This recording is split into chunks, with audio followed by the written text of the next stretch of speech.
সেই ক'ত আপৰ কথা পাতে? এইটো পাপৰ কথা। আপৰ কথা পাতিলেহে পাপ লাগিব। আপ আৰু পাপত কোনো তফাত নাই। ক'ত আপৰ কথা পাতে? নৰেন্দ্ৰ মোদী ডাঙৰীয়াৰ কথা পাতক, হিমন্ত বিশ্ব শৰ্মা ডাঙৰীয়াৰ কথা পাতক, অসমক আগুৱাই লৈ যোৱাৰ কথা পাতক, অসমত আমি নতুন কি কৰিব গৈ আছো তাৰ কথা পাতক, দেশ ক'ত যাই আছে তাৰ কথা পাতক। ক'ত এই পাপীবিলাকৰ কথা পাতে? আপুনি হাত কংগ্ৰেছক কটা হাত বুলি কৈছে। কটা হাতে আছে ভাই, মইতো কোৱা নাই। কটা হাত আছে নে নাই? শোণিতপুৰত প্ৰেমলাল গুঞ্জু কীটনাশক কালি খেদিছে। কিয় খেদিব কিয় লাগে? নাপায় নহয়, নাপায় নহয়। কেণ্ডিডেট এজন প্ৰচাৰ চলাবলৈ আহিছে, ভোট দিবলৈ যদি মন নাই নিদিলে হ'ল। কথা শুনি যদি ভাল নালাগে নুশুনিলে হ'ল। মিটিঙত যাবলৈ যদি ইচ্ছা নাই নগ'লে হ'ল। কিন্তু খেদিব নাপায় নহয়। গণতন্ত্ৰত চবক নিজৰ কথা কোৱাৰ অধিকাৰ আছে। এই অধিকাৰটো আমি দিব লাগে। এই খেদা খেদিটো, গালাগালিটো এইটো বেয়া কথা। এই প্ৰথমবাৰ সোমাইছে ঢেকীয়াজুলি কি ক'ব এই মুহূৰ্তত? কিমান আশাবাদী কৰিছে? কিমান আপোনালোকে দেখা নাই? আপুনি মোক প্ৰশ্ন কৰি আছে। মইতো ভাবোঁ যে ইয়াত EVM বেয়া হৈ যাব। ৰাইজৰ যিটো উৎসাহ আছে আৰু 100% ভোট পদুমত কৰিব। যে পদুমে ইমান বাকী EVM ইমান চাপ ল'ব পাৰিব নে নোৱাৰিব মই নাজানো। আজি মই ৰিটাৰ্ণিং অফিচাৰক ক'ম যে এই অঞ্চলবিলাকত EVM যেতিয়া পঠায় অলপ মজবুত EVM পঠাব লাগিব। আৰু এই অঞ্চলৰ মানুহ টিপুতে অলপ লাইটকে নিটিপে নহয়, অলপ মানুহবিলাক আছেতো অলপ বেছি জোৰকে টিপি দিব। সেইকাৰণে এটা EVM এক্সট্ৰা পঠাব দিয়ে। ভূপেন বৰাই কথা কৈছে চিণ্ডিকেটৰ টকা মানে মুখ্যমন্ত্ৰীৰ তাত যায় বুলি কৈছে।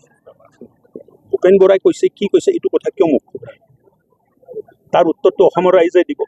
মোক সোধক প্ৰধানমন্ত্ৰী ডাঙৰীয়াই কি কৈছে, মুখ্যমন্ত্ৰী ডাঙৰীয়াই কি কৈছে, এই অঞ্চলৰ কাৰণে কি নতুন বাৰ্তা আছে। অসম যোৱা 3 বছৰ মুখ্যমন্ত্ৰীৰ নেতৃত্বত আৰু ভাৰতবৰ্ষ যোৱা 10 বছৰত প্ৰধানমন্ত্ৰীৰ নেতৃত্বত আৰু প্ৰধানমন্ত্ৰীয়ে দিয়া মৰম স্নেহেৰ কাৰণে আজি প্ৰত্যেকজন উত্তৰ পূৰ্বাঞ্চলৰ ৰাজ্যত বসবাস কৰা বাসিন্দাসকলে ভাবে যে আমাৰে মাজৰ এজন ব্যক্তি দেশৰ প্ৰধানমন্ত্ৰী আছে। 70 বাৰকে তেখেত উত্তৰ পূৰ্বাঞ্চলত যোৱা 10 বছৰত আহিছে। তাৰ অৰ্থটো হ'ল যে প্ৰতি 45 দিনত প্ৰধানমন্ত্ৰী এবাৰ উত্তৰ পূৰ্বাঞ্চলত আহিছে। আপোনালোকে চিন্তা কৰক যে কেতিয়াবা আহিছিল। আমাৰ কথা হ'ল আজি আৰু বেলেগ কথা পতাৰ দৰকাৰ নাই, কোনো প্ৰয়োজন নাই। এটাই কথা যে আমাক নৰেন্দ্ৰ মোদী লাগে, আমাক নৰেন্দ্ৰ মোদী লাগে আৰু আমাক নৰেন্দ্ৰ মোদী লাগে।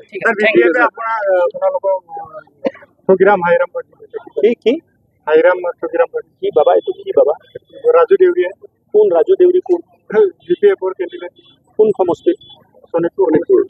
ইয়াত BPF-ৰ প্ৰাৰ্থীও আছে নেকি? এই মই নাজানিছিলোঁ। কি নামে তেখেতক? ৰাজু দেউৰী। তেখেতক মোৰ শুভেচ্ছা থাকিল।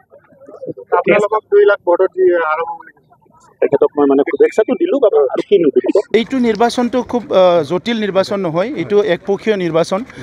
NDAৰ প্ৰাৰ্থী বহুত ভোটত বিজয় হ'ব। য'ত আমাৰ প্ৰাৰ্থী আছে, ভাৰতীয় জনতা পাৰ্টীৰ NDAৰ প্ৰাৰ্থী ৰঞ্জিত দত্ত ডাঙৰীয়া ইয়াত শোণিতপুৰ সমষ্টিৰ পৰা কণ্টেষ্ট কৰিছে আৰু সেইটো বহুত ভোটত জয় হৈয়ে আছে। কাৰণ ইয়াত ৰাইজে চব খুচ আছে। প্ৰধানমন্ত্ৰী নৰেন্দ্ৰ মোদী ডাঙৰীয়াই 10 বছৰত সকলোৰে মন জয় কৰিব পাৰিছে।